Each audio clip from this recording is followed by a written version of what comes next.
Welcome back to The Breakdown with me, NLW.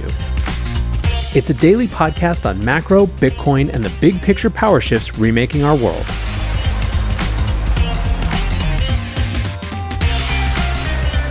What's going on, guys? It is Monday, October 30th, and today we are catching up on Sam Bankman-Fried's second day of testimony. Before we get into that, however, if you are enjoying The Breakdown, please go subscribe to it, give it a rating, give it a review, or if you want to dive deeper into the conversation, come join us on the Breakdown Discord. You can find a link in the show notes or go to bit.ly/breakdownpod. All right, friends, well, we are back with another SBF trial show, and listen, for the next few days, we are likely to be knee-deep in this stuff. Sam's testimony on Friday had a lot more details, and we got a much better picture of how he is trying to contradict the witnesses that came before him, which is where we're going to spend a ton of emphasis today. And even as I am recording, he is being cross-examined right now, and by all accounts, it is not going well. So what you can expect is probably for the next couple days, or at least today and tomorrow, there is going to be more SBF than probably any of us would really truly like. But then, God willing, we won't really have to talk about this as much anymore, at least until his second trial next spring. But that is the plan, that is the skinny, that is the important thing, and so that's what we will cover. Now, one additional note. Later in the week, I am heading off for a 10th anniversary trip that is happening Thursday through Monday. And so basically for the first time ever, The Breakdown will be going on a short hiatus. I will, however, be back on Tuesday the 7th. So let's get into the SBF trial. As I mentioned, on Friday, Sam Bankman-Fried once again took the witness stand to deliver his version of events, and this time it was in front of the jury. You'll remember that the previous day had seen Sam present a range of controversial testimony which sought to pin the blame on advice from lawyers. The evidence was given without the jury present to ensure it was admissible. It covered advice to use auto-deleting Telegram messages as well as the preparation of assorted types of legal documents. For example, Sam's testimony on Thursday included mentioning that lawyers had prepared the documents related to the gigantic loans handed out to FTX executives. The facts didn't support a formal advice of counsel defense, so the defense had attempted to present a more limited argument which only dealt with Sam's criminal intent. The judge opened Friday's hearing by cutting down this line of evidence, ruling that almost all of Sam's Thursday testimony was inadmissible. The judge said, "There is a danger that the defendant using advice by lawyers in the past can suggest legality. The problem is it can be a misleading impression. It is one thing for a defendant to come in and say, I had a plan and told the lawyer everything, and the lawyer told me it was legal, so I had no criminal intent. That's not what happened here." So when all was said and done, the judge allowed evidence regarding the auto-deleting messages to be introduced, but would not allow any of the other topics covered on Thursday to be presented to the jury. With that dealt with, Sam's testimony got underway. Sam began by claiming that he did not defraud anyone and did not take customer funds. He then launched into a long explanation of how futures exchanges work, claiming that FTX primarily dealt with this kind of margin trading. Prosecution cut him off halfway through, objecting that he was presenting a narrative rather than answering a specific question in a concise manner. This would be a common theme throughout Sam's testimony. He consistently gave lengthy, verbose answers, risking losing clarity and impact with the jury. Both his lawyer and the judge instructed Sam to keep it brief throughout the testimony, a concept that he struggled mightily with. The defense asked Sam whether he made mistakes along the way. He answered, "Yes, I made a number of small mistakes and a number of larger mistakes. By far the biggest mistake was we did not have a dedicated risk management team. We didn't have a chief risk officer." Throughout his testimony, Sam would attempt to characterize his conduct as negligent rather than fraudulent and caused by a lax management style which led to, quote, significant oversights. Sam managed to express some remorse, stating that FTX turned out basically the opposite, his words, of the way he intended. He admitted a lot of people got hurt, customers, employees, and the company ended up in bankruptcy.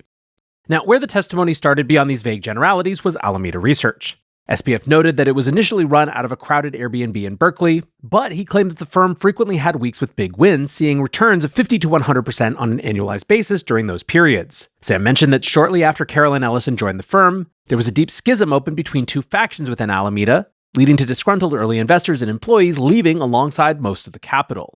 He said that he apologized to Caroline for not telling her about the simmering problems earlier. Sam testified to the reason that Alameda Research had been given such a bland name, stating that, quote, "Research was a generic word that filled out the company name and was better than the internal name Wireless Mouse."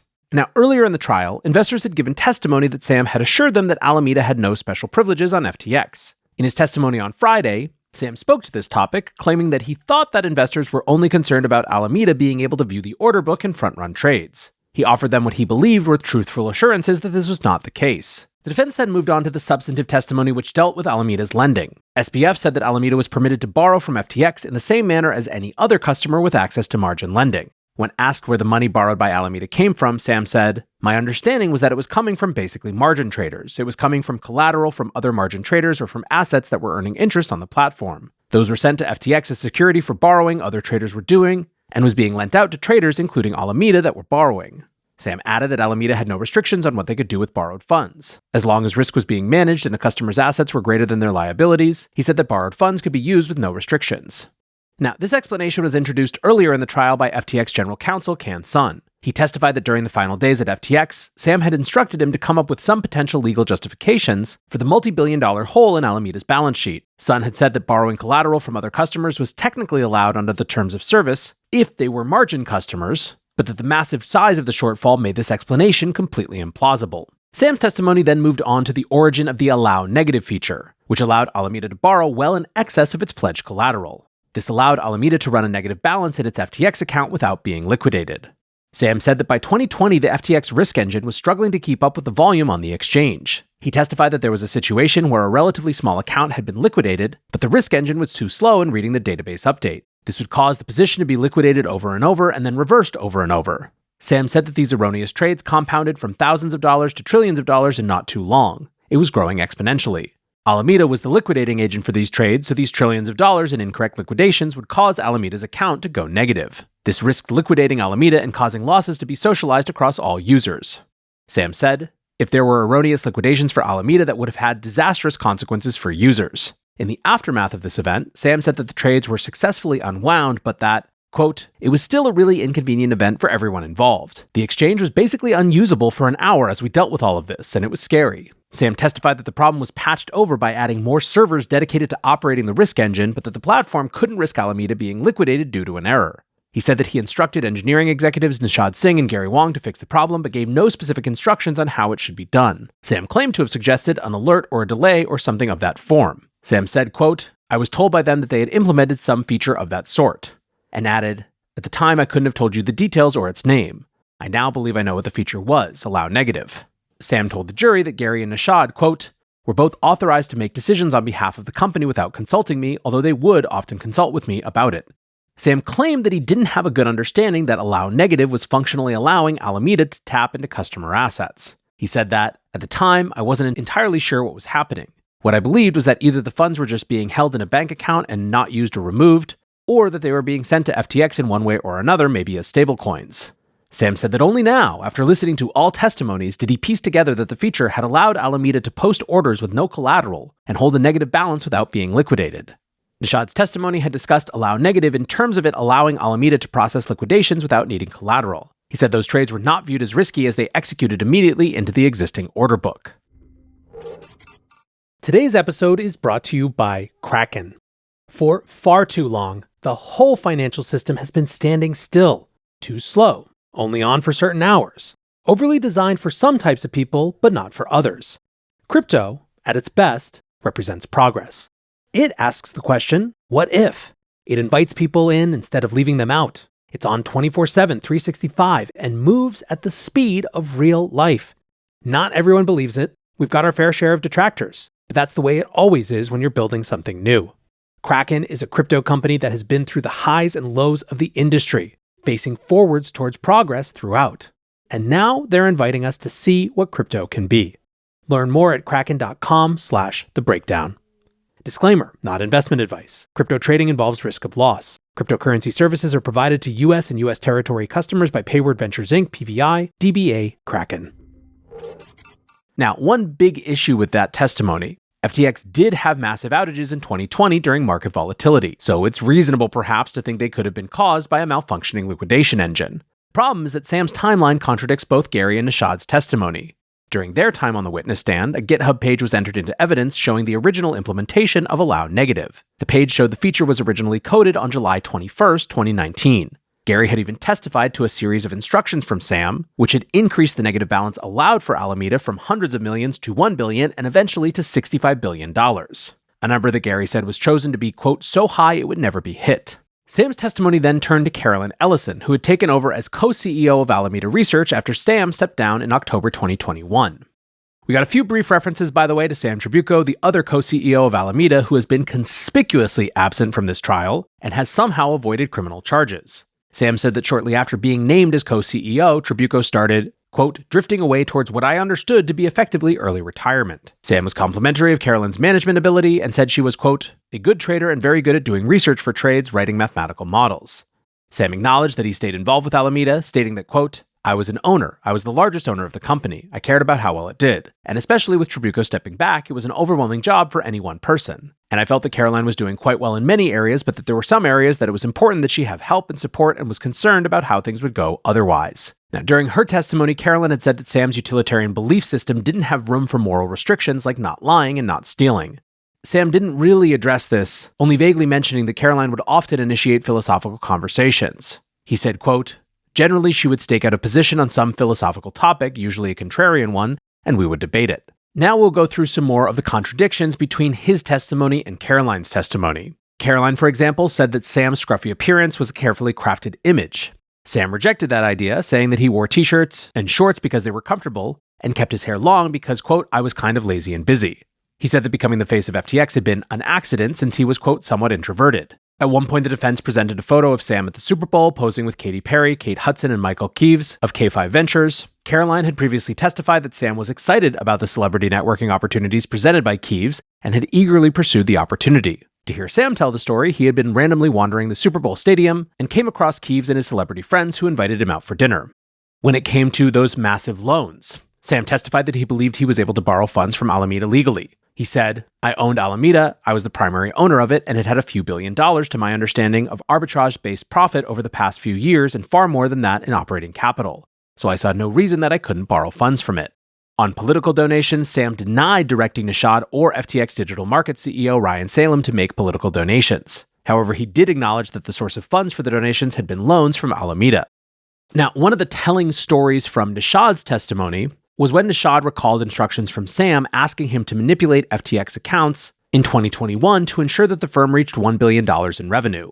Nishad had explained that he found an intercompany transaction related to token staking which could make up the roughly $50 million in revenue to hit Sam's target. In Sam's version of events, there had been a slight difference in revenue calculations between himself and FTX head of product Ramnik Arora. Sam said that Ramnik had assigned Nishad the task of checking whether there were any sources of revenue that were missing from his calculation, which would get it over $1 billion. Sam downplayed the $1 billion, saying he just wanted to hit it because it's just a round number. Now, of course, while Sam distanced himself from that decision, Nishad's testimony had been quite specific about Sam's instructions. Nishad claimed that when he presented the additional revenues to Sam, he had been directed to backdate them to make them appear to have been generated throughout the year. So we're seeing this pattern of contradictions from Carolyn's testimony and from Nishad's, but what about from Gary's? Well, one of the issues that came up during Gary's testimony was the FTX insurance fund, which Gary claimed was entirely made up. Gary's testimony had broken down how FTX came up with the publicly stated $100 million figure. He explained the number was simply a multiple of daily trading volume and didn't represent any actual funds held in reserve. Gary added that the fund was primarily made up of FTT tokens, which was of course the exchange token for FTX, which plummeted in value as the firm collapsed. By Sam's telling, the fund was only meant to represent, quote, that we were pledging to our customers that if there were any losses from a customer's account, before socializing any losses to other users, before clawing back funds, FTX would spend at least $5.4 million and 5.2 million FTT tokens in covering that amount. Now, one interesting new set of details that has made some media coverage subsequently was Sam's testimony around his interactions with the crypto industry in the middle of 2022. At that time, Sam had been painted as the JP Morgan of the crypto industry, signing term sheets worth hundreds of millions of dollars to acquire bankrupt crypto lenders BlockFi and Voyager. In Sam's testimony, he expanded that he had also been in discussions with Genesis and Celsius. Carolyn had said that Genesis had called in loans from Alameda, which gave rise to the infamous testimony about the preparation of 7 alternate balance sheets. Sam said that he spoke with the Genesis CEO during that period and that, quote, we touched on Alameda's borrowing from Genesis, though it was not the primary topic. The primary topic was Genesis talking about potentially raising equity capital. Refuting Carolyn's version of the story about the 7 balance sheets, which had been prepared to satisfy concerns at Genesis, Sam said, quote, I recall her saying that she was tentatively planning on sending something like this out and that she had thought of a few different ways of constructing it. I don't remember any detail being discussed about that, and I remember looking over it and saying that it seemed reasonable to me. The balance sheets were presented from evidence, and Sam made it appear as if he had only ever viewed the final 7th balance sheet. However, Carolyn had previously testified that she had detailed conversations with Sam about the balance sheets and how best to hide the problems at Alameda from Genesis. iterating on the document at Sam's direction. And that was really the beginning of Sam throwing Caroline completely under the bus. Turning to the crypto crash of May 2022, Sam said that Alameda's net asset value had plummeted from $40 billion to $10 billion. He claimed that he frequently asked Caroline to hedge Alameda's exposure and that he renewed that direction in May. He said that Alameda did not put on those hedges by June, even though he had suggested a $2 billion hedge. Sam told the court that Caroline had discussed her concerns that Alameda had nearly gone bankrupt during that period. Sam canceled a flight to Washington to stay in the Bahamas and deal with the situation. He said that Nishad had told him there was a bug in the database which had caused Alameda's liabilities to be understated by $8 billion. Sam discussed the proposed shutdown of Alameda. Other witnesses had said it would be impossible due to the billions of dollars in outstanding liabilities owed to FTX. Sam acknowledged that he drafted a blog post about shutting down Alameda, a document which was reviewed by Gary and Nishad, but Sam downplayed their reactions, stating that, quote, they ultimately came back and said they didn't think it was a good idea.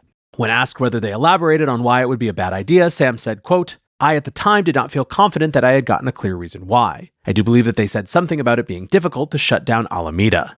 And here you see another really common thread from this testimony, which is Sam arguing that he really didn't pay much attention to what was going on, and they didn't have nearly the recollection that these other witnesses seemed to have about his direction and clear instructions in cases of fairly significant importance. Another example of that came around the context of the very end of the company starting in the fall of 2022. During Nishad's testimony, he detailed a discussion with Sam in September 2022, where he confronted Sam on the balcony of their shared penthouse.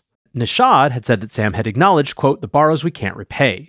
To Nishad's telling, Sam had said that this problem of a massive shortfall had been, quote, taxing me some 5 to 10% of my productivity for this year. Sam's recollection of the conversation was much more vague, stating that, quote, I don't remember it being specified more clearly than what I'm about to say, that liabilities had gotten far larger than they used to be or that we thought they were. Nishad said he didn't know what to do and wanted my thoughts on the scale of liabilities. I think he may have thrown out a number of $8 billion or so. Sam claimed that he told Nishad that he was, quote, also concerned about Alameda's liabilities and that they were larger than I would have wanted them to be as well. He added that he thought, quote, Alameda's net asset value was around a positive $10 billion and that it was still making money trading. He said that he wasn't concerned about making up for the shortfall, stating that he would add assets to Alameda's balance sheet from an entity known as Paperbird. Paperbird was a shell corporation set up to hold Sam's FTX equity. He said, quote, I was more than happy to pledge everything I had. Sam also discussed a conversation with developer Adam Yedidia. Yedidia had very specifically testified that he had a conversation with Sam near the paddle tennis courts about a hole in Alameda's balance sheet in the summer of 2022. According to Yedidia, Sam had said that, quote, we were bulletproof last year, but we're not bulletproof this year. Sam didn't remember where this conversation took place, despite being in the courtroom for Yedidia's testimony. According to Sam, Yedidia wasn't inquiring about the gigantic hole in Alameda's balance sheet, but was simply asking what Alameda's risk profile looked like after the market crash. So to wrap things up, Sam's lawyers asked questions for the entire day Friday and expected a few hours of additional direct testimony on Monday morning. That, of course, would be followed by the prosecution's cross-examination, which the prosecution said would be quote-unquote substantial. Still, even with that, prosecutors expected to be finished by Tuesday, and the trial is expected to conclude with closing statements on either Friday or early next week. The jury will then retire to consider their verdict, which will take as long as it takes. Overall, Sam's prepared testimony seemed to be putting forward the defense that Sam started all the way back in his media tour last December, that he was not a fraud, but just a failed entrepreneur struggling to manage a rapidly growing business. During his testimony, he repeatedly contradicted testimony from the other senior FTX executives who have already pled guilty. Sam claimed to have misunderstood warnings about the hole in Alameda's accounting and generally presented his deputies as taking actions without his direction, which led to the collapse of FTX. Now, while it was expected that Sam would refute the testimony of other witnesses, one of the most striking things about Friday's testimony was how often Sam misrepresented facts in low-stakes situations. On numerous occasions, for example, the testimony about how Alameda got its name, Sam gave a version of the story which would be easily contradicted by evidence. These are exactly the sorts of issues that could deeply harm his credibility with the jury, and based on the early reporting that I'm seeing, the prosecution seemed to notice this as well. Laura Shin of Unchained characterized Sam's testimony saying, over and over again, it felt like all of these things had been done by other people and he would discover them after they had been done. He said he never really knew how they had come about. Citizen journalist Tiffany Fong said, I initially thought Sam's testimony was starting off pretty strong, explaining the origin of some of the special privileges to demonstrate they weren't initially put in place for nefarious purposes, overall demonstrating a bit of remorse, a little bit of humanity. I did personally feel, though, that when he began giving his retelling of these key pivotal moments and conversations, it began to fall apart. Everyone else's testimony sounded very credible and lined up with each other.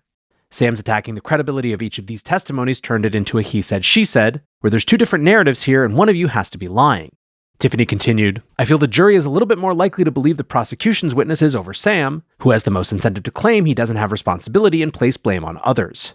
I think from the jury's perspectives, if they think Sam is lying about one of these retellings, they're likely to assume he was lying about all of them. So unfortunately, we're going to stop this story here at this very in-between moment. Obviously, the big thing is the prosecution's cross, which is happening literally as I'm recording this, so come back tomorrow and I will have all of the gnarly details of that. For now, a thank you once again to my sponsor for today, Kraken. Go to kraken.com/thebreakdown and see what crypto can be. Until next time, be safe and take care of each other. Peace.